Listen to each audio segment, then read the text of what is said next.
You will need the following supplies to get started. Today we're going to look at the artwork of artist Paul Klee. Paul Klee is a German artist born in Switzerland. His work used geometric shapes, such as squares and rectangles. He also liked to mix colors to create a patchwork of color, influenced by Surrealism, an art movement connected to dreams. Paul Klee's work also mixes primary and secondary colors to create tertiary colors, such as red-orange, blue-green, and red-violet. We're going to create our own Paul Klee inspired patchwork of colors, so let's get started. Choose a color from your oil pastels and then break your piece of paper down into squares. So you're going to start with a line and just go across into a grid.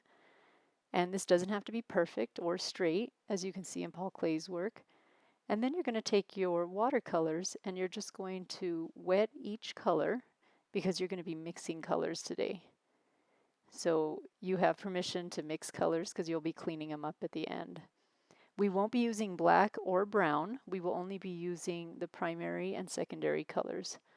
So the primary colors are yellow, red, and blue. So you choose one, and I'm starting with yellow, so I'm going to paint my first square with that color. And then I'm going to dip it back in the yellow and mix a little bit of the orange so that it becomes a yellow-orange, which is a little bit of a lighter version. And this is a tertiary color. It's right next to it on the color wheel. And you'll continue to do this, a little bit of red. So now I have red-orange. And then I'll just keep moving through, doing the same thing, starting with my first color. Notice how each time I do this, I also add a little bit of water so that my colors aren't getting too cloudy. If that starts to happen, just use your paper towel and wipe it off so that the colors stay true.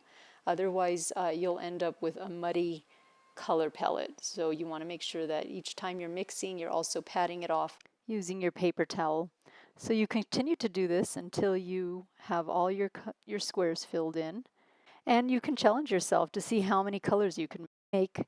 And you can also make the squares smaller, or you can make a grid that includes triangles in it. So it's about really mixing colors and having fun with it.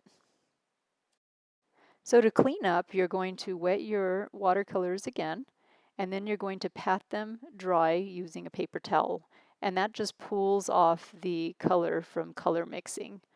And you can see how that comes right off, and especially for the yellow, so that next time you use it, it's ready to go. So put everything away, your watercolors, your oil pastels, empty out your water, throw out your paper towel, and then photograph to Artsonia. Once you're done photographing, you're going to add to your portfolio, and then you're all done.